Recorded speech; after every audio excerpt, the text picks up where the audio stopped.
할렐루야. 오늘도 굿TV에 함께 하시는 여러분들을 예수님의 이름으로 사랑하고 축복합니다.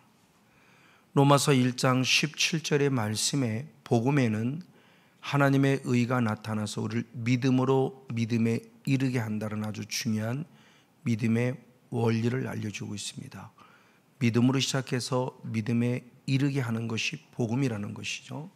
그래서 사도 바울은 로마서 10장 9절의 말씀에 우리의 입으로 예수를 주로 시인하고 우리의 마음으로 나를 위해 죽으셨고 나를 위해 살아나신 예수를 믿으면 구원을 얻는다고 말씀했고, 이어서 로마서 10장 10절의 말씀에 계속하여 마음으로 믿고 입으로 신하여 구원에 이른다라고 성경은 말씀하고 있습니다.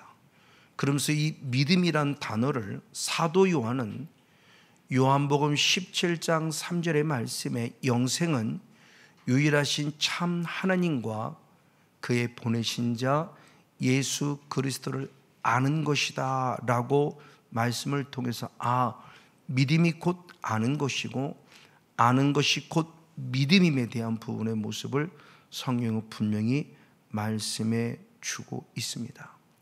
그래서 주님께서 말씀할 때 구약 성경에도 호세아 선지자를 통해서 호세아서 6장 3절의 말씀에 여호와를 알라, 여호와를 힘써 알라라고 말씀하며 하나님을 잘 아는 것이 구원을 얻은 것이고 구원에 이르도록 잘하는 것임에 대한 부분을 성경이 말씀하고 있습니다.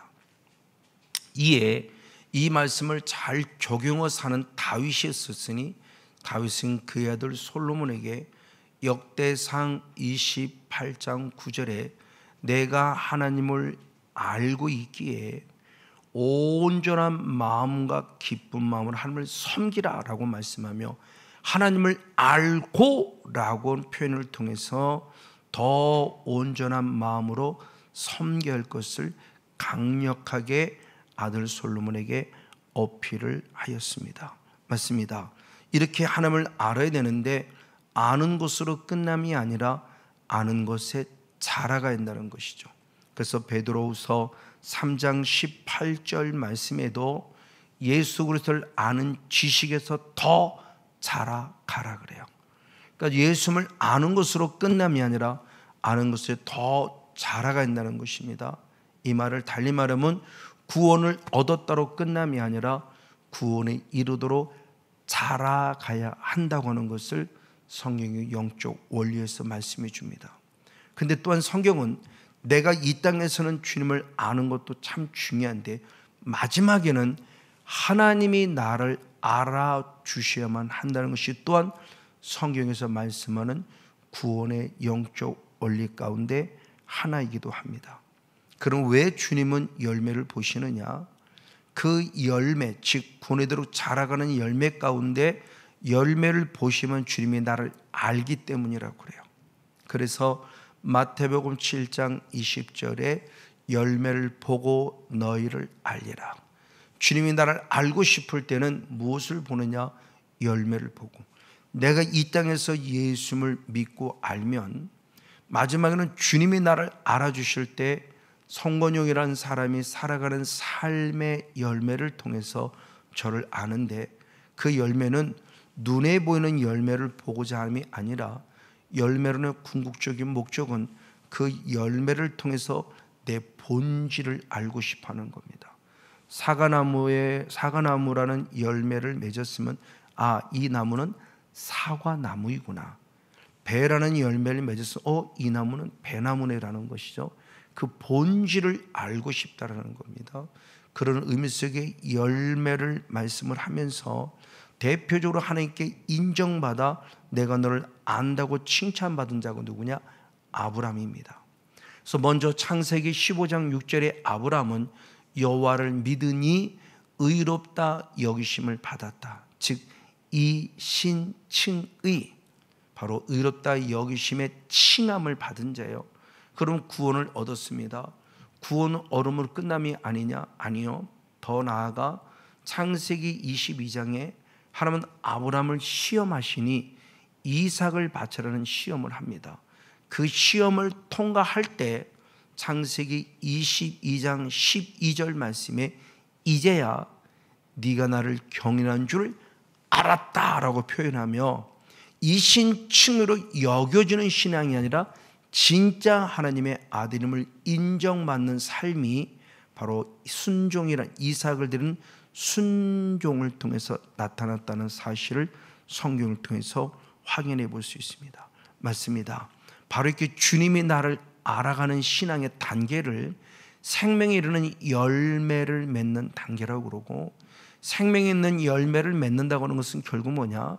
로마서 7장 4절의 말씀에 보니 하나님을 위하여 살아가는 자로서의 열매를 맺는 것임을 말해요. 내가 하나님을 믿는 자가 되었기 때문에 이제는 나를 위해 살지 말고 하나님을 위해 살라고 말합니다.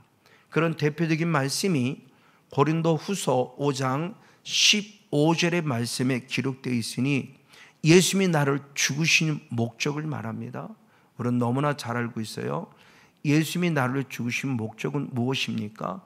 우리를 구원하기 위함입니다. 그리고 마귀를 멸하기 위함이요. 근데 구원하고 마귀를 멸해서 구원받기는 끝남이 아니다. 더 뭐냐로 했을 때 고린도후서 5장 15절은 분명히 말하기를 주님의 십자가에서 죽으심으로 말미암아 이제 사랑하는 성도님 모세야 너를 위해 살지 말고 자신을 위해 살지 말고 너를 위해 십자가에 죽으신 예수를 위해 살아라 라는 말씀이에요.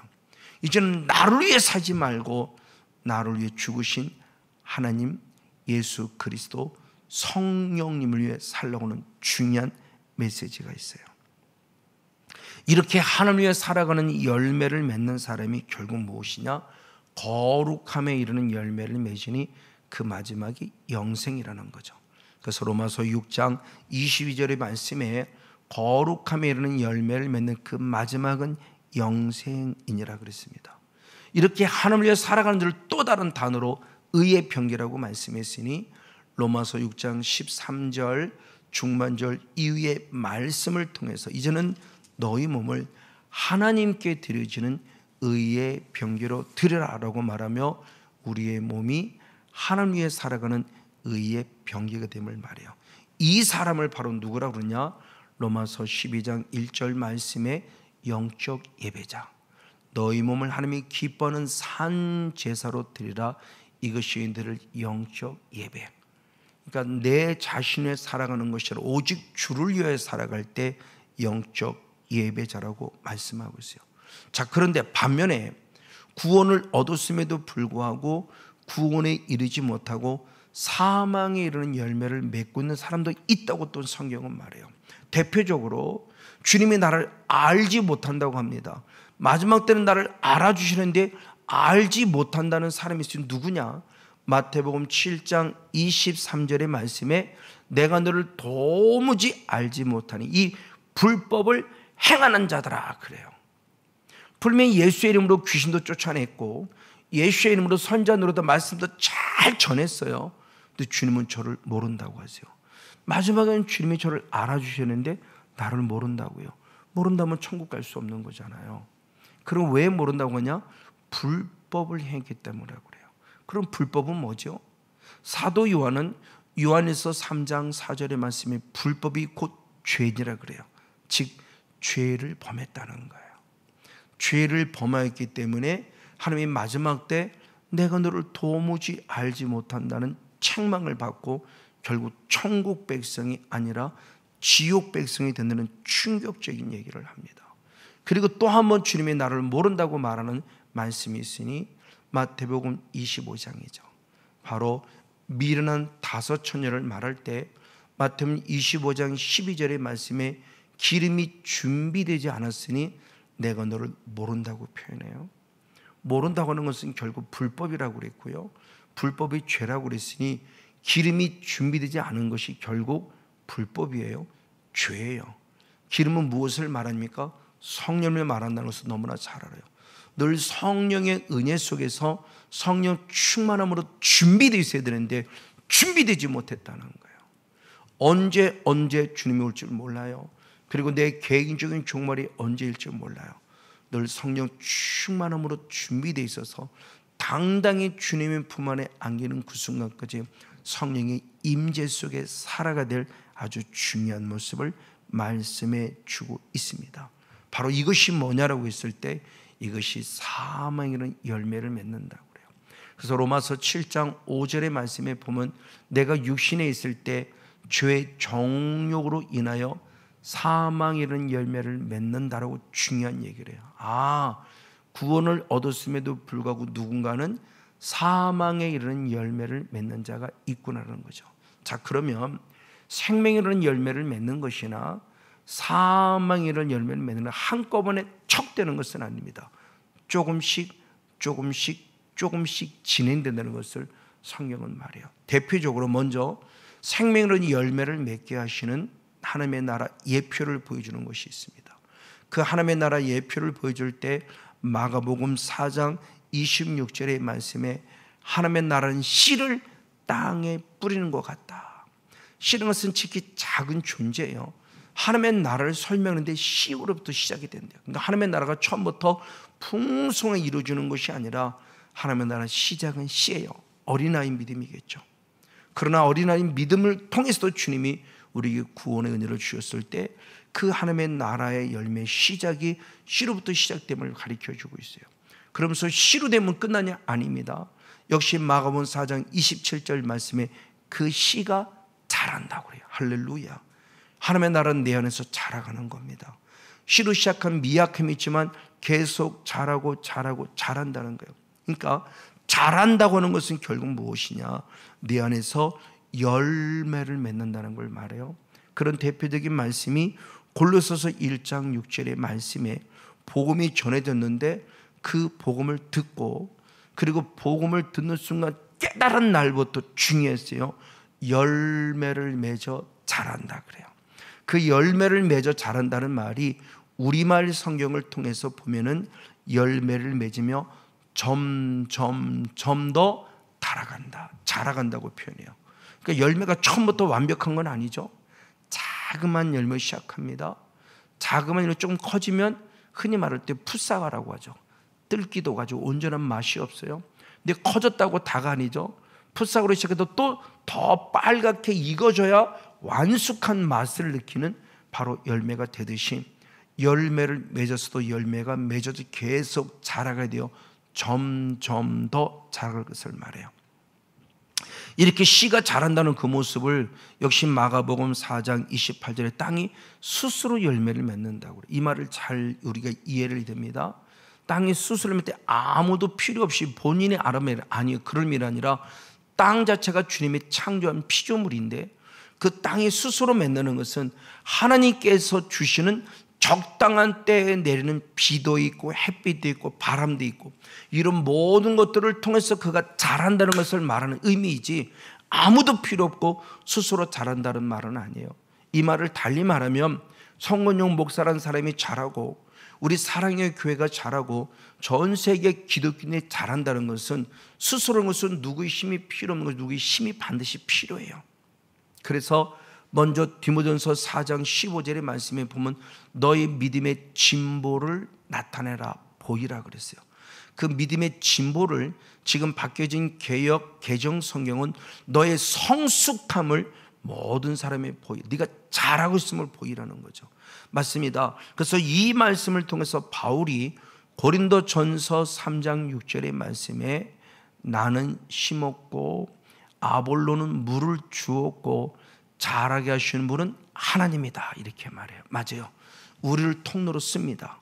심는 통로로 쓰고요, 물 주는 통로로 쓰고요, 결국은 하나님이 자라게 하셨다. 이게 땅이 스스로 자란다는 것을 예표하는 거예요. 내가 스스로 것을 교만해서도 아닙니다. 누군가가 나를 돕는 손길이 있어요. 그게 하나님이 주신 손길이었던 거죠. 그래서 바울은 이어서 고린도전서 3장 7절 말씀에 그러므로 심는 자나 물 주는 이는 아무것도 아니다. 오직 자라게 하시는 분은 하나님뿐이다라고 말하며 하나님께 영광 돌리는 모습을 봅니다. 이것이 진짜 은혜라는 것이죠. 그래서 사도 바울 역시 고백할 때 부활장을 말하는 고린도전서 15장에서 15장 10절에 말씀할 때 나의 나던 것이 하나님의 은혜다. 이 은혜를 헛되게 하지 아니어야 된다. 그래서 다른 사도보다 더 많이 수고한다. 근데 이 수고마저도 하나님의 은혜라는 거예요. 할렐루야. 심게 하는 것도 하나님의 은혜, 물 주게 하는 것도 하나님의 은혜. 그러나 심는 자나 물 주는 아무것도 아니고 오직 살아계신 하나님뿐이라고 말하며 하나님께 영광을 돌리는 바울의 모습이에요. 그래서 하나님의 나라는 씨로부터 시작되지만 씨로부터 시작된 것이 차츰차츰 자라서 이삭이 되고 이삭이 곡식이 돼서 완벽하게 이루어질 것을 말씀하는데 우리를 통해서 일하신 하나님인 겁니다. 그래서 살아계신 하나님이에요. 그래서 욥기서 8장 7절 말씀에도 내 시작은 미약하으나 내 나중은 심히 창대하리라. 시작은 작지만 씨이기 때문에 나중은 창대할 것을 말씀합니다. 그래서 조금씩 진행될 것을 말하는 거예요. 그런 대표적인 말씀이 저는 사도행전 1장 8절에서 발견하게 됩니다. 성령이 너에게 임하시면 너희가 권능을 받고 바로 땅 끝까지로 증인이 되리라 라고 말하며 동사가 3번 나옵니다. 그때 임하시면이라는 동사는 우리의 말을 통해서는 미래형 같이 느껴져요. 근데 헬라어로 쓰는 원어의 시제는 과거예요. 이 말을 달리 말하면 이미 예전부터 성령이 임해 왔다는 거예요. 그리고 권능을 받고라는 이 단어는 동사인데 시제가 2가지가 같이 쓰입니다. 과거 시제와 미래 시제가 각각 같이 쓰여져요.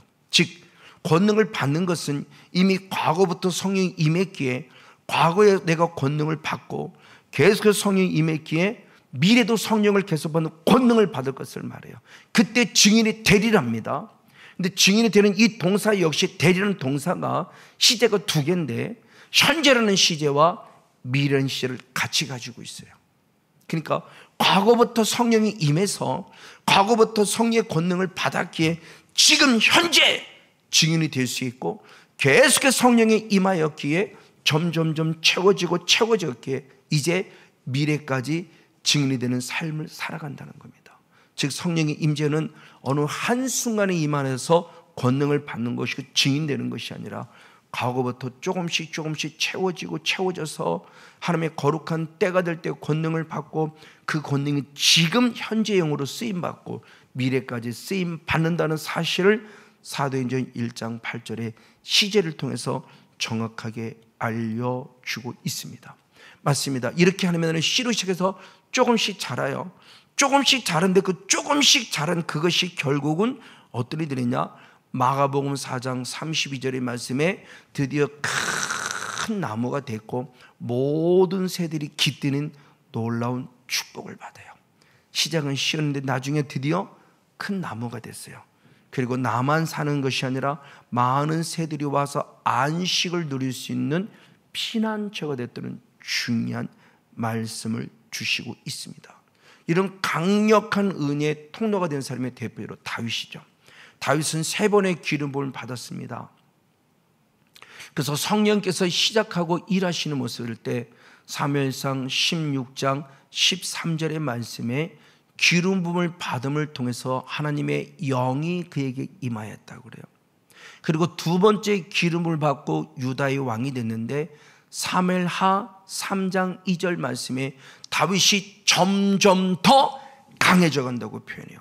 2번째 기름 부음 받고 3번째 기름 받고 드디어 남은 생애 동안 이스라엘 민족의 왕이 됩니다. 그럴 때 사무엘하 5장 10절의 말씀에 또 점점 더 강해졌다고 표현해요.